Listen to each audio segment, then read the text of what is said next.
हमारे साथ साथ। ओम भूर्भुवः स्वः तत्सवितुर्वरेण्यं भर्गो देवस्य धीमहि धियो यो नः प्रचोदयात्। परम पूज्य गुरुदेव और वंदनीय माता जी की सूक्ष्म उपस्थिति में विराजमान शक्ति स्वरूपा माताओं, बहनों और भाइयों, आज बसंत का पावन दिन, हर्ष का, उल्लास का, प्रेरणाओं का और दिव्यताओं का पर्व, माँ सरस्वती के अवतरण का दिन। ये कहते हैं पौराणिक आख्यानों में कि ब्रह्मा जी ने जब सृष्टि बनाई तो अपनी सुंदर सृष्टि को देखकर ब्रह्मा जी मोहित हो गए, बहुत खुश थे इतनी सुंदर सृष्टि को देखकर। पर अनायास ही जब उन्होंने देखा कि सृष्टि तो बहुत सुंदर है, लेकिन इनके पास शब्द नहीं है, वाणी नहीं है, उदास हो गए और उन्होंने माता सरस्वती का आह्वान किया। आह्वान करने के साथ उन्होंने कहा, हे माँ, इस जगती को, इस सृष्टि को संवेदना दे, वाणी के माध्यम से अपने भावों की अभिव्यक्ति दे। माँ सरस्वती प्रकट हुई और कहते हैं उन्होंने वीणा की झंकार के माध्यम से इस सृष्टि को वाणी दी। तभी से माँ सरस्वती का नाम एक वागीशा कहा गया। और इसी प्रसन्नता में लोगों को अभिव्यक्ति मिली, शब्द मिले, बोलने को वाणी मिली। बसंत ने उनका स्वागत किया, चारों तरफ अपना सौंदर्य बखेर कर। कहते हैं सूर्य मकर राशि में जब प्रवेश करता है आज के दिन, तो देव, गंधर्व, किन्नर सब उनके साथ साथ पृथ्वी पर अवतरित होते हैं इस सौंदर्य को देखने के लिए, उस बसंत को देखने के लिए जो मनमोहक है। बसंत के साथ नाम जुड़ा है संत का। बसंत उस संत की तरह से है जो खुद संताप रहित है और दूसरों को संताप रहित रखता है, खुद प्रसन्न रहता है, दूसरों को प्रसन्नता बांटता है बिना किसी भेदभाव के। वो ये नहीं देखता कि ये फलों का राजा आम है या कांटे चुभोने वाला बबूल है या कड़वाहट देने वाला नीम है। उसके अनुदान सबको समान मिला करते हैं। वो अपनी हरियाली से किसी को वंचित नहीं रखता। बसंत के इस मर्म को और माँ सरस्वती के उस मर्म को कि वाणी मधुर और कल्याणकारी ही बोलें, तो आज के दिन के पूजन का सार्थकता मिलती हुई चली जाएगी। गुरुदेव से जब भी कोई मिलता था उसके लिए हर दिन, हर क्षण इतना पुलकन भरा होता था कि उसको लगता था किसी से साक्षात बसंत उनके सामने खड़ा है। आप में से पता नहीं कितने लोग उतने पुराने हैं कि नहीं जिन्होंने गुरुदेव का सानिध्य पाया। एक बार गुरुदेव के आध्यात्मिक जन्मदिन, आज के दिन बसंत पर्व की तैयारियां चल रही थी। बच्चों ने उनसे पूछा, गुरुदेव बसंत के बारे में आपके विचार क्या है? गुरुदेव कहने लगे, बच्चों, बसंत को लोग उत्साह कहते हैं, उमंग कहते हैं, प्रकाश कहते हैं, प्रेरणा कहते हैं। लोगों ने बहुत बहुत तरह से अपनी अपनी व्याख्याएं की हैं। तभी एक बालक कहने लगे, पर गुरुदेव आपका क्या कथन है? गुरुदेव थोड़ी देर मौन रहे और कहने लगे, हमारे लिए हमारे गुरु का अनुशासन सबसे बड़ा बसंत पर्व रहा।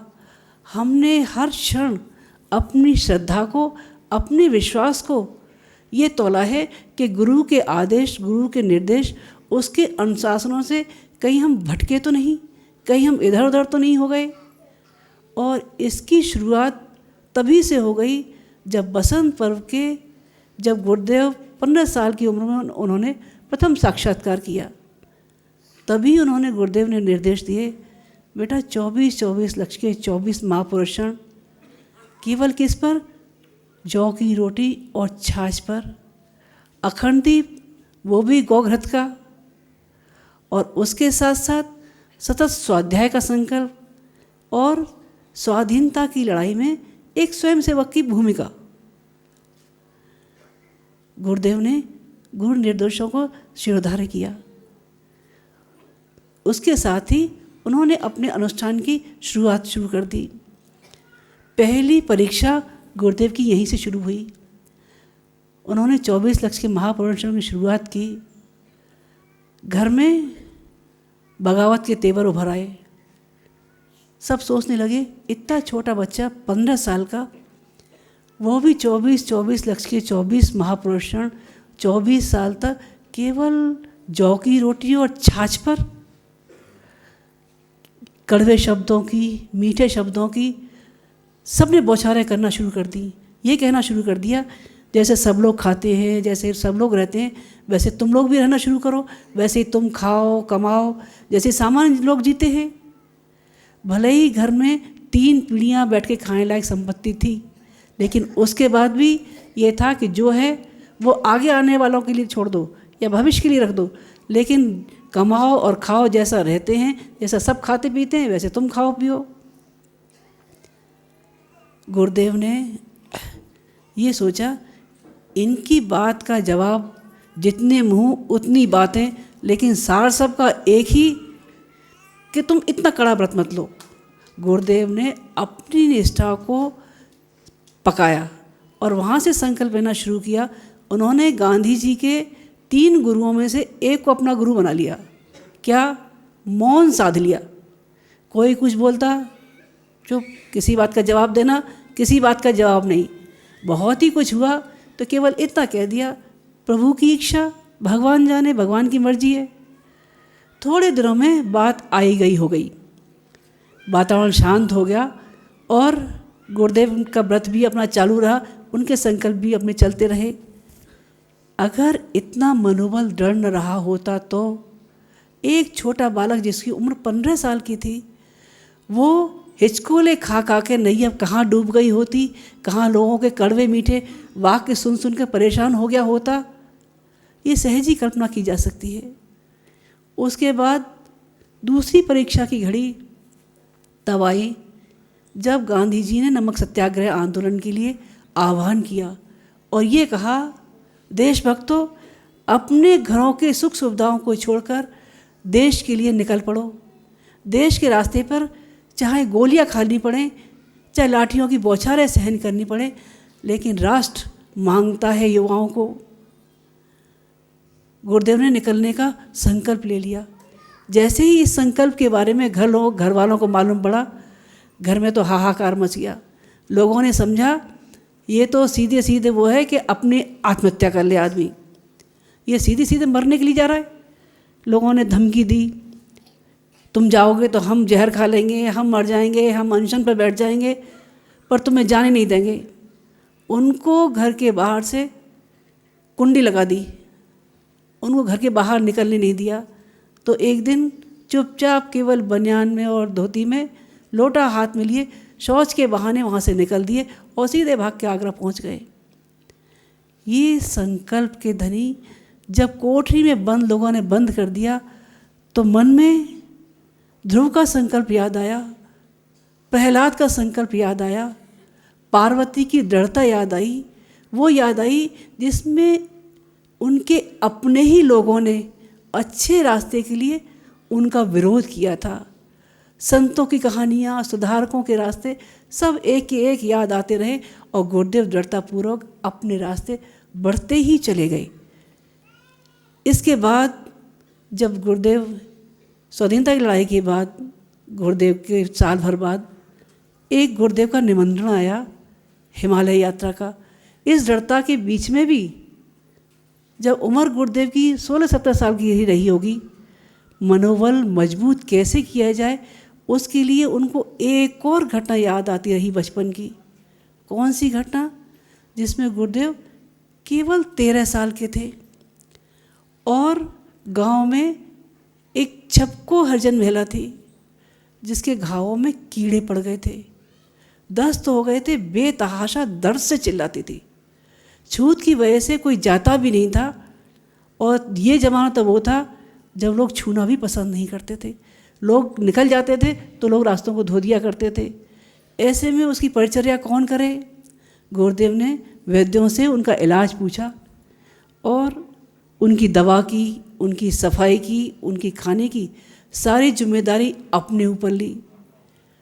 उस छपकों के घर में जाकर उनके गंदे कपड़े धोना, उनके घावों पर मरहम पट्टी लगाना और अपने हिस्से का खाना उनको खिलाना, ये गुरुदेव ने अपने ऊपर लिया। घर वालों को जब ये मालूम पड़ा तो उन्होंने जाति से बहिष्कृत कर दिया।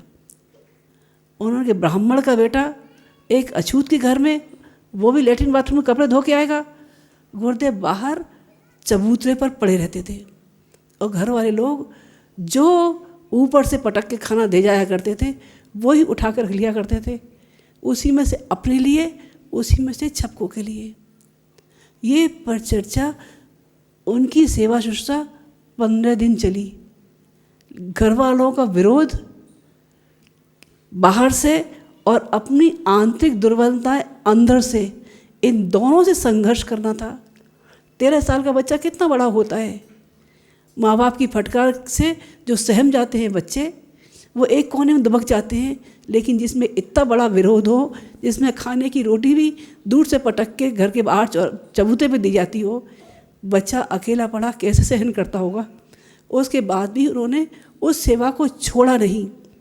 15 दिन में वो छपको स्वस्थ हो गई और जब तक जिंदा रही गुरुदेव को भगवान ही कहती रही। तब छोटी उम्र में मनोबल इतना ऊंचा था, तो फिर तो उम्र और बढ़ती जाती थी, मनोबल क्यों कमज़ोर होता? मनोबल कमज़ोर होना नहीं था, वो मनोबल दिनों दिन बढ़ता रहा और ये देखता रहा हमारे गुरु के आदेशों पे हमारी श्रद्धा, हमारा विश्वास किसी रास्ते से डगमगा तो नहीं रहा, कमज़ोर तो नहीं पड़ रहा। गुरुदेव ने जब पहले बुलावे पर उनको हिमालय बुलाया, उत्साह में हिमालय को देखा तो था दूर से, लेकिन वहाँ जाके रहने की परिस्थितियाँ क्या होती हैं इसके बारे में अंदाज़ नहीं था। ढेर सारा सामान साथ में रख लिया, आगे चले, ऋषिकेश तक आ गए। लेकिन ऋषिकेश के आगे पैदल रास्ता था।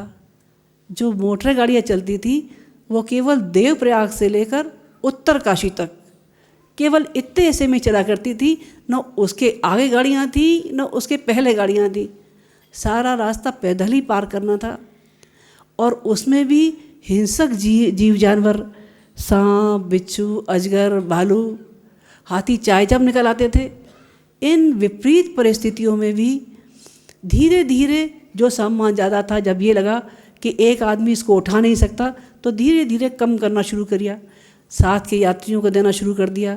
केवल उतना ही रखा जितना आदमी खुद लेके चल सकता था। रास्ते में जहाँ जो कंदमूल फल मिले, जहाँ जो जड़ी बूटी मिली, जहाँ जो साग भाजी मिली, वो ही उबाल के खाया और उसी के रास्ते अपने सफ़र तय करते रहे।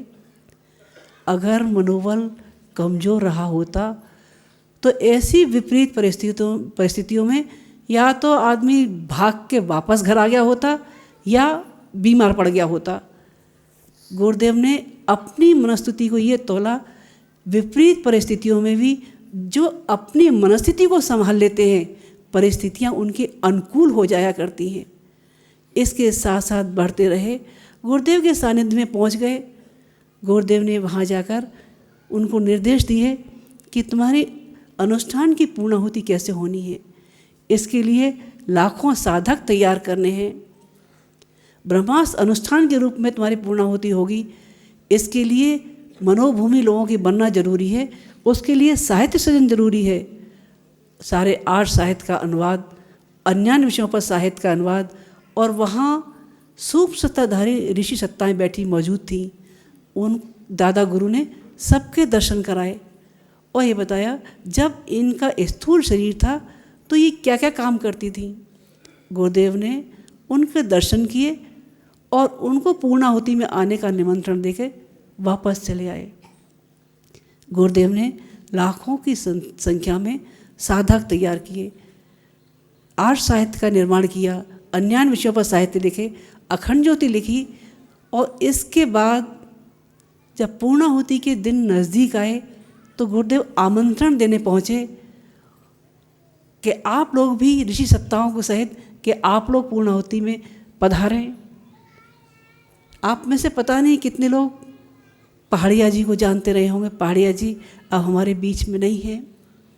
पहाड़िया जी उस घटनाक्रम के साक्षी थे जो सन 58 में पूर्णाहुति हुई थी।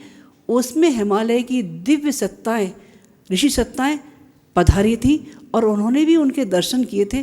गुरुदेव ने एकांत छोड़ा था। एक घटना ऐसी भी थी जिस समय लोग बहुत मात्रा में आ गए थे, लाखों की संख्या से ज़्यादा था, और जो राशन पानी था वो तो था, लेकिन घी अचानक कम हो गया। तो ये लगा कि ये पूरियाँ बन रही हैं, ये पूरियाँ कैसे तली जाएंगी। लोगों ने गुरुदेव के पास आकर बोला, गुरुदेव घी खत्म हो गया है, लोग खाने वाले भी हैं, अब पूरियों क्या होगा। गुरुदेव तुरंत ध्यान में चले गए। एकांत में उन्होंने ध्यान किया। उन्होंने कहा, अच्छा ऐसा करो, लौट के आने के बाद जमुना जी से आप जल लेके आओ। जमुना से जल लेके आए। उनका इसको कढ़ाई में डालो। कढ़ाई में डाल दिया। उनका पूरियाँ डालना शुरू करो। पूरियाँ डालना शुरू की। पानी में पूरियाँ तलती हुई चली गई। लोगों ने जब ये दृश्य देखा, इस बात के साक्षी पहाड़िया जी स्वयं थे। कार्यक्रम की पूर्णाहुति के बाद गुरुदेव ने फिर जल अनुष्ठान किया और उसके बाद उन्होंने उतने टीन घी मंगाकर जमुना नदी में विसर्जित करवाया। सबने पूछा कि ये क्यों? जिस सत्ता से लिया है उस सत्ता को दिया न जाए तो हम उसके कर्ज से कब तक ऋणी हो सकेंगे। ये वो कर दिया गया। उसके बाद दादा गुरु ने कहा कि जब आपका मथुरा का कार्य सुचारू रूप से चल जाए उसके बाद आपको हरिद्वार आना है। ऋषि परंपरा की आपको पुनर्जागरण करना है। गुरुदेव ने मथुरा में पूरा तीर्थ की स्थापना की, गायत्री तपोभूमि की स्थापना हुई, वहाँ से साहित्य सृजन हुआ, युग निर्माण संकल्प हुआ। युग निर्माण का जो सत्संकल्प आज आप बोलते हैं उसकी बहुत पुरानी नींव है, जो जिसको मिशन का संविधान कहा जाता है। इन सब के बाद जब गुरुदेव हरिद्वार आ गए और यहाँ पर ऋषि परंपराओं का पुनर्जागरण किया। ऋषि परंपराएं जो सूक्ष्म शरीरदारी थी, उन्होंने गुरुदेव को ये कहा, बेटा जब हम स्थूल शरीर में थे तब वहाँ जो रचनात्मक कार्यक्रम चलते थे, वहाँ जो प्रवृत्तियाँ चलती थी, शरीर छोड़ने के बाद वहाँ वो प्रवृत्तियाँ नहीं चलती। यूँ कहने को मंदिर अभी भी है, पुजारी अभी भी हैं, कहीं टूटी फूटी हालत में हैं, कहीं साबुत हालत में हैं। वहाँ का चढ़ावा पुजारियों के पास चढ़ाया जाता है, लेकिन जहाँ जो गतिविधि उस समय चली थी वो सब शून्य हो गई हैं। हम शरीर छोड़ने के बाद इस दुर्दशा को देखकर बहुत दुखी हैं और तुमसे हमें बहुत उम्मीद है।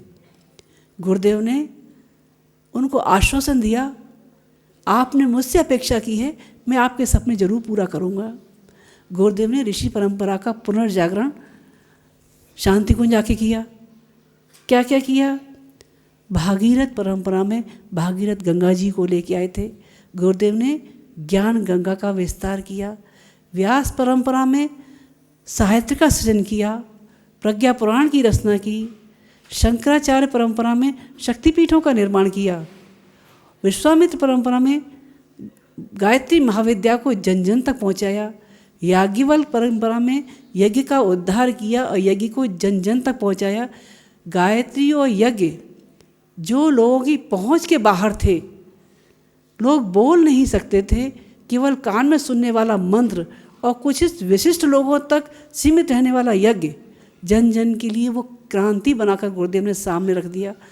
नारद परंपरा में संगीत के माध्यम से लोक शिक्षण जन जन तक पहुंचा दिया। ऋषि परंपरा का पुनर्जागरण।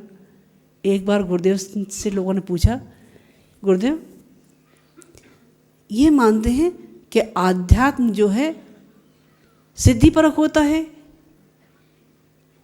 आपने इस आध्यात्मिक रास्ते पर चलकर क्या वो सिद्धियां हस्तगत हुई? देखने में आप वही सामान्य शरीर में लगते हैं, सामान्य पहनते ओढ़ते हैं, सामान्य हमारे जैसे लगते हैं। वो सिद्धियाँ क्या आपको मिली? गुरुदेव मुस्कुराए, कहने लगे, हाँ बेटा, वो सिद्धियाँ हमें मिली हैं। वो कौन कौन सी सिद्धियाँ हैं तुम जानना चाहोगे? पूछने वाला केवल मौन उनका मुंह देखता रहा। गुरुदेव कहते रहे, अपने वजन से ज़्यादा का साहित्य लिखने वाली सिद्धि वो हमने पाई है। आर्ट साहित्य से लेकर हमारे जीवन भर का साहित्य कोई आदमी अपने जीवन में एक साथ पूरा पढ़ने की हिम्मत नहीं जुटा सकता। ये सिद्धि हमने पाई है। 24 लक्ष के 24 महापुरुषण जौ की रोटी और छाछ पर करके हमने रचना की सिद्धि पाई है। गुरुदेव को सरस्वती सिद्धि थी। वो जिसको जो कुछ कह दिया करते थे वो सत्य सिद्ध हो जाता था। एक बार हिंदी, अंग्रेजी, संस्कृत जो भी विषय, जो भी भाषा वो पढ़ लिया करते थे, सुन लिया करते थे, उनको याद हो जाया करता था। उसकी एक पुरानी घटना, डॉक्टर साहब दिल्ली गए और दिल्ली से ढेर सारी किताबें, सैकड़ों किताबें लेके आए। उसमें हिंदी की भी थी, अंग्रेजी की भी थी, सब तरह की किताबें थी। शाम को लौट के आए और गुरुदेव को ढेर सारी किताबें दिखा दी। गुरुदेव इतनी सारी किताबें लेके आए हैं, उसमें से अंग्रेजी किताबें अलग कर ली, हिंदी की अलग कर दी, सब छाँट छाँट के अलग कर दी। डॉक्टर साहब को लगा कि गुरुदेव के लिए अंग्रेजी किताबों का तो मैं ही करूँगा, गुरुदेव के लिए हिंदी, संस्कृत बाकी हैं। गुरुदेव बहुत प्रसन्न हुए, तुम इतनी सारी किताबें लेके आए हो, तुम थक गए होगे, आज आराम कर लो, कल बात कर लेंगे। दूसरे दिन सुबह 4 बजे ही डॉक्टर साहब को ऊपर बुलाया और डॉक्टर साहब से कहने लगे, बेटा ये कुछ लिखा है, ये देखो। डॉक्टर साहब लिखे हुए को देख के हैरान थे कि जितनी भी हिंदी, अंग्रेजी की किताबें लेके आए थे, उन सब सैकड़ों किताबों का सार लिखा हुआ सामने रखा था। ये गुरुदेव की सरस्वती सिद्धि थी। उनके सारे देश भर में बनने वाली शक्तिपीठें, प्रज्ञापीठें, शांति कुंज, तपोभूमि, आंवलखेड़ा, ब्रह्मवर्चस्व और देश भर में 4,500 से बनने वाली अरबों खरबों की शक्तिपीठें, ये उनकी लक्ष्मी सिद्धि थी। और उनकी एक आवाज़ पर लाखों की वाहिनियाँ, लाखों लोग इकट्ठे हो जाया करते थे, बिना ये सोचे समझे कि हम कहाँ चल दिए। उनकी एक प्यार भरी पुकार पर अपना घर बार छोड़ के उनके साथ कारवां में लग गए। ये थी उनकी दुर्गा शक्ति। दुर्गा शक्ति की सिद्धि उनको हुई थी। नारी जागरण की वो रूपरेखा जो पद दलित समझी जाती, पैरों की जूती समझी जाती थी, कभी खिलाफ मुंह उठा नहीं सकती थी, वो आज कुरीतियों के खिलाफ से लेकर मंत्र बोलने तक और ब्रह्मवादी बनकर सामने गुरुदेव ने खड़ा कर दिया। और वैज्ञानिक आध्यात्मवाद, जिसको जो लोग आज देखते हैं, पढ़े लिखे लोग दांतों तले उंगली दबाते हैं, ये गुरुदेव की वो चमत्कारी सिद्धियाँ थी जो गुरुदेव केवल मुस्कुराहट में उनको बताते हुए चले गए। इस मिशन का आधार साधना रहा है। गुरुदेव स्वयं तपे, औरों को तपाया। सन 53 से लेकर सन 56 तक केवल एक निष्ठ कार्यक्रम, साधक साधक साधक। उन्होंने साधक ही तैयार किए। बिना आत्म परिष्कार के साधना सफल हो सकती है? साधना सफल हो नहीं सकती। उन्होंने कहा व्यक्तिगत समस्याओं की, उसके लिए व्यक्तिगत साधना, लेकिन जब समस्याएं सामूहिक हों तब उसके समाधान के लिए सामूहिक साधना ही बलवती हो सकती है। स्काई लैब आप लोगों को याद है कि नहीं याद पता नहीं, लेकिन स्काई लैब जिन दिनों गिरने वाला था, गुरुदेव ने सामूहिक साधना पर प्रखर जोर दिया था। युग परिवर्तन की बेला में युग संधि महापुरुषों की 12 वर्षीय साधना, सामूहिक साधना, ये वो समय था जब एक युग जा रहा था और दूसरा युग आ रहा था। एक की विभीषिकाएँ बढ़ रही थी तो एक अच्छाई का रास्ता भी आगे बढ़ रहा था। इस संधि काल के समय युग संधि महापुरुषों का जो सामूहिक अभियान दिया था, उसकी पूर्णाहुति 2000 में हुई। जब जब लोग सामूहिक साधना से विरत हुए हैं, व्यक्तिवाद की समस्याएं बढ़ती हुई चली गई, विक्षोभ बढ़ते चले गए, अशांति बढ़ती हुई चली गई।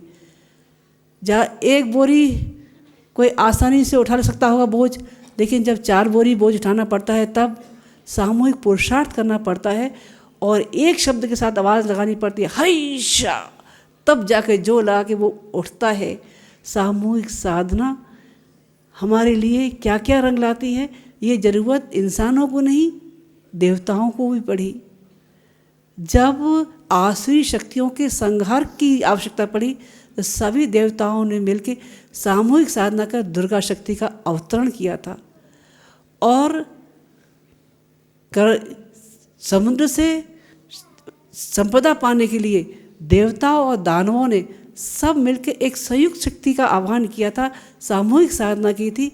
उससे 14 रत्न नहीं 14 सिद्धियां निकली थीं। सीता रूपी सिद्धि को पाने के लिए राम ने मानव और मानवेतर रीछ बानरों सहित सामूहिक साधना की थी, तब सीता रूपी सिद्धि मिल सकी थी। भगवान कृष्ण का महारास, भगवद्वेत्ता के जो जानकार हैं वो जानते हैं कि वो महारास जिसमें हर गोपी को, हर ग्वाल को ये लगा था कृष्ण हमारे अपने ही हैं, ये वो सामूहिक साधना थी जिसके फलस्वरूप वो सब सामने था।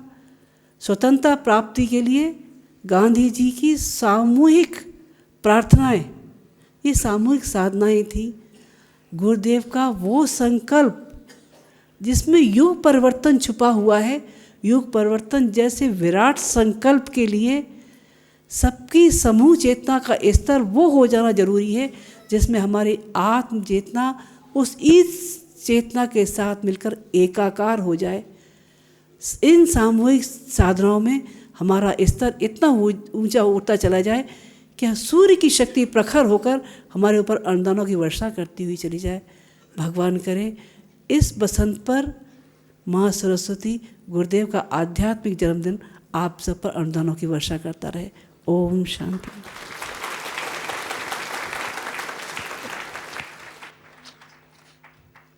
बहनों और भाइयों, विपरीत परिस्थितियों को अनुकूल बनाने वाले, लाखों की संख्या में साधक बनाने वाले, ऋषि परंपराओं का जागरण करने वाले हमारे मार्गदर्शक, हमारे युग ऋषि, हमारे आराध्य, हमारे गुरुदेव, जिनका आध्यात्मिक जन्म दिवस आज हम मना रहे हैं, नए संकल्प के साथ, नए उद्घोष के साथ।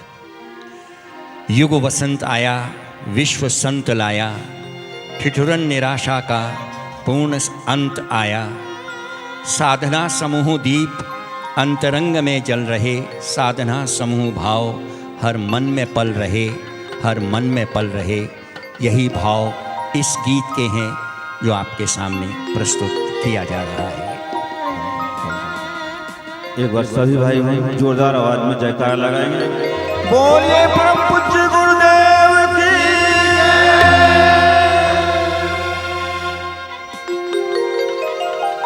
संतों वीर शहीदों का आया पर्व बसंत है। साधक बन जाए हर जन जन, यह ऋतुराज बसंत है। यह ऋतुराज बसंत है।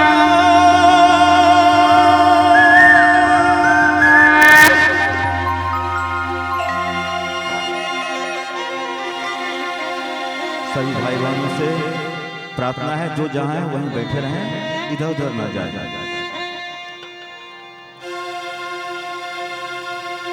युग बसंत आया, विश्व संत आया।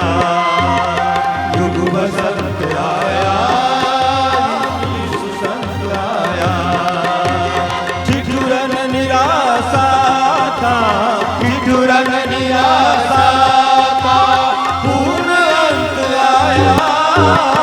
युग बसंत आया, विश्व संत आया। युग बसंत आया, विश्व संत आया।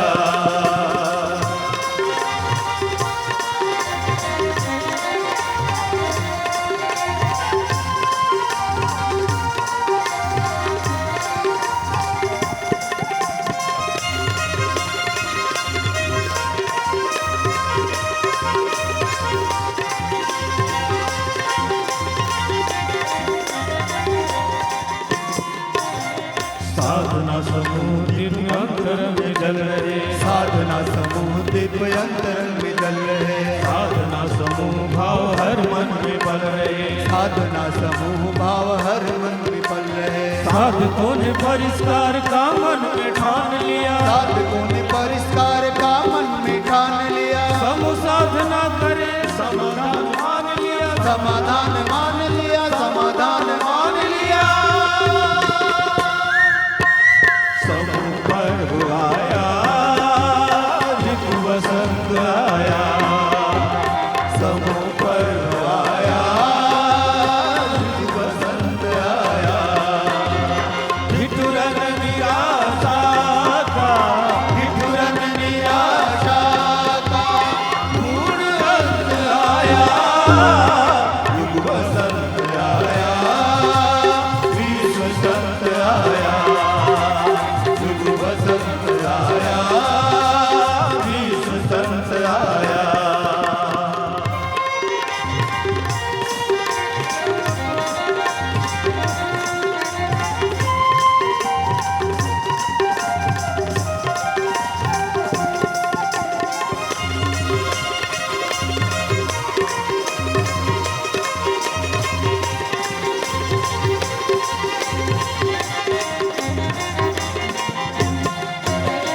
वृक्षों में उल्लास भरी कोपले निकल रही, वृक्षों में उल्लास भरी कोपले निकल रहे, कोयल की मधुर तान कण कण में बिखर रहे, कोयल की मधुर तान कण कण में बिखर रहे, साधकों के भाव मन विचार एक हो रहे, साधकों के भाव मन विचार एक हो रहे, आपसी घृणा विरोध स्वार्थ भाव मिट रहे, स्वार्थ भाव मिट रहे, स्वार्थ भाव मिट रहे, पूर्णि पर्व आया, युग वसंत आया, पूर्णि पर्व आया, युग वसंत आया, विधुरन निराशा का, विधुरन निराशा का, पूर्ण अंत आया, युग वसंत आया, बीज वसंत आया, युग वसंत आया, बीज वसंत आया।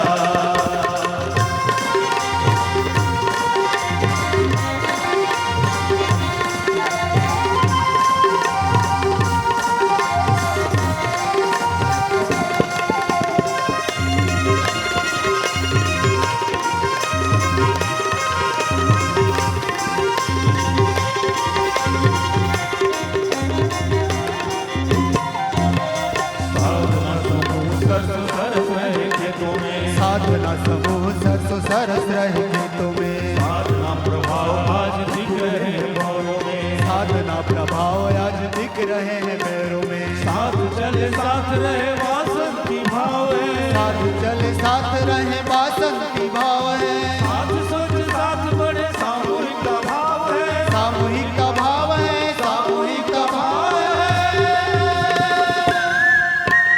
युग वसंत आया, ब्रह्म तेज पाया, युग वसंत आया, ब्रह्म तेज लाया।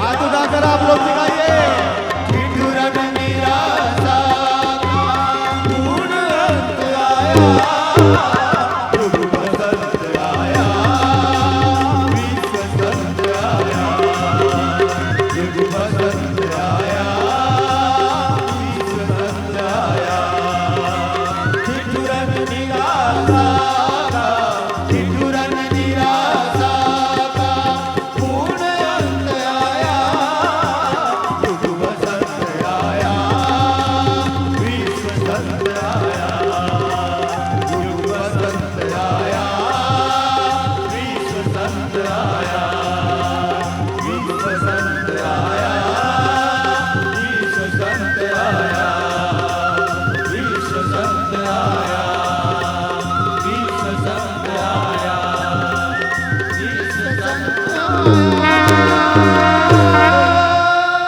बोलिए परम पूज्य गुरुदेव की बहनों और भाइयों, काश ऐसा वसंत हमारे जीवन में भी आ जाए जैसा परम पूज्य गुरुदेव के जीवन में आया। यही संदेश इस गीत का है। युग बसंत आया, विश्व संत लाया, विश्व संत लाया।